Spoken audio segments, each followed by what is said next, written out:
All right, so we are told that g is a continuously differentiable function. We're given a value for g of 1 and g prime of 1, and then we're asked to evaluate a limit involving an integral. So the first thing we should try to do is we should just try and plug into the limit and see what happens, right? So it's the limit as x approaches 1 of an integral from 1 to x of g of t dt over g of x minus 6.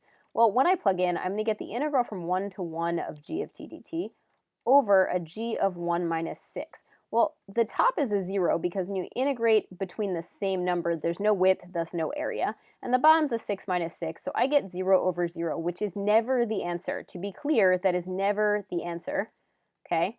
But it does mean that I'm okay to do L'Hopital's, right? Because it's one of those indeterminate forms. So I'm going to go ahead and do L'Hopital's now, right? L'Hopital's is going to say that I can differentiate. So this is the limit as x approaches 1. I can differentiate the top, which we'll do in just a sec. I'm going to write it this way first. And I can differentiate the bottom, right? This is not a quotient rule because, again, this is applying L'Hopital's, which is something you can only do for a limit. So when I derive an integral on top, I'm just going to get that this is a g of x. So this is the limit as x approaches 1. On top, I'm going to get g of x.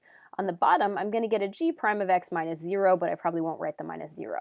Now I try plugging in, and I get that this should be g of 1 over g prime of 1. I can totally plug in those values, right?